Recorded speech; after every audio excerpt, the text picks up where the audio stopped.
During the 2007 college football season is one of the most craziest seasons to recent memory, and personally, my favorite college football season of all time.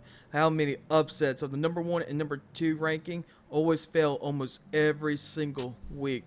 Craziest upsets, especially the Michigan versus App State game. Man, that blew everybody's mind, and that's when FCS teams started beating the FBS teams. But during that 2007 college football season, there was a team that you really didn't expect to be up in the top 5 rankings, and even having a quarterback and maybe a running back as Heisman contenders and also national championship contenders.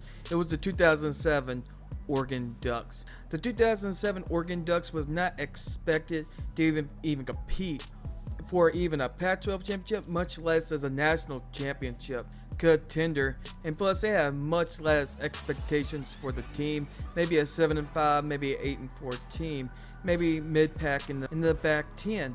Those low standards for 2007 was because it was set up by the 2006 Oregon Ducks team, and that season was not very good. It was so bad that even Dennis Dixon had more interceptions than he did touchdowns. 12 touchdowns and 14 interceptions in 2006. And Oregon Ducks actually went 7-6. They went 7-5 during the regular season. After a loss of Cal, he got benched and got replaced by Brady Lee for the rest of the season. And Oregon lost 3 out of their last 4 games. And they lost to their bowl game in the Las Vegas Bowl versus BYU. But during the 2007 season, well, it actually a big change. I mean, a really big change. Dennis Dixon was back as starting quarterback for the 2007 season. Oregon started unranked into the oncoming season, but Oregon's schedule was very impressive. They had a pretty good teams to start the season, and their first one up was a very underrated but pretty good Houston team, and they beat them 48-27. Then they had the second game. They had Michigan. They were reeling off an App State loss, but still a pretty good team. And they had Chad Henne, Mario Manningham, and Mike Hart, but they beat them 39-7. Then the third game, they had Fresno State. They were very dangerous back then, and still to this day, an underrated team that can be very dangerous, that can possibly pull off an upset, especially the Pac-10, Pac-12. Then they beat them 52-21. And in the fourth game, they beat Stanford before Stanford was good with Jim Harbaugh. Well, they beat them 55-31. But their first real test was versus 6th ranked Cal, and Oregon was all of a sudden 11th ranked.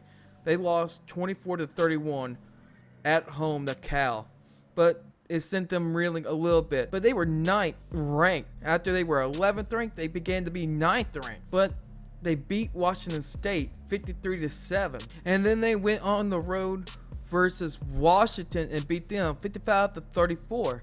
But their second biggest test was versus USC, and they were 9th ranked versus Oregon. That was themselves were 5th ranked, and they beat them 24-17.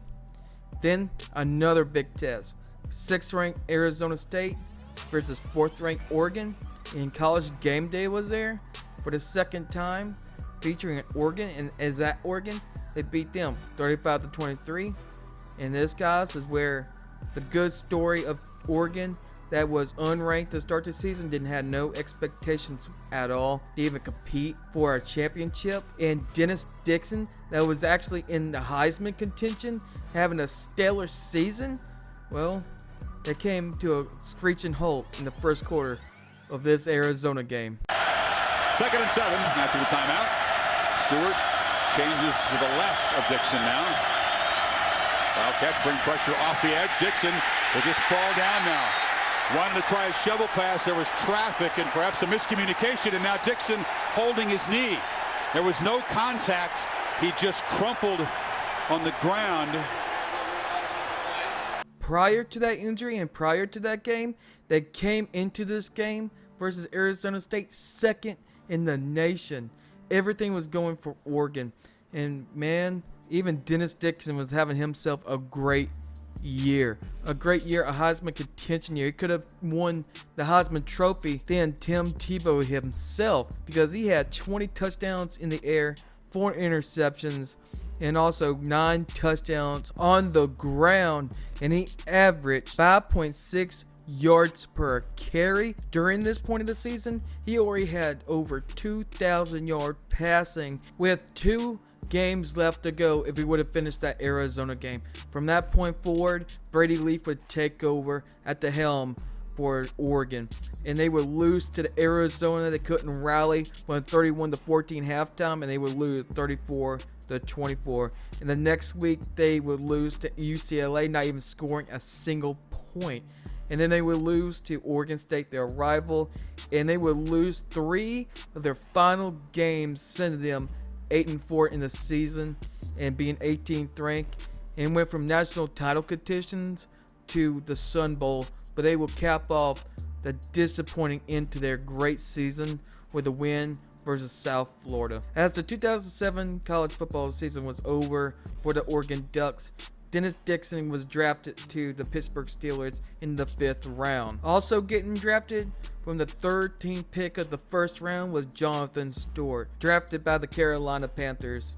As for the next season for the Oregon Ducks, the 2008 season, well, they couldn't produce the same magic they had prior when they had Dennis Dixon and Jonathan Stewart having national championship hopes and also a Heisman contention quarterback, maybe a Heisman contention running back at some point during the year. Well, they couldn't produce the magic they had. They actually finished the year 9-3, but they did won the Holiday Bowl versus Oklahoma State that year. So what would have happened if Dennis Dixon didn't get hurt? Would they actually go to the national championship? Would Dennis Dixon would actually win the Heisman over Tim Tebow, even though Tim Tebow had a stellar sophomore season and actually became the first sophomore to win the Heisman Trophy? And if Dennis Dixon did not get hurt, would they go to the national championship? How far will Oregon go? Well, and those answers to those questions we will never know.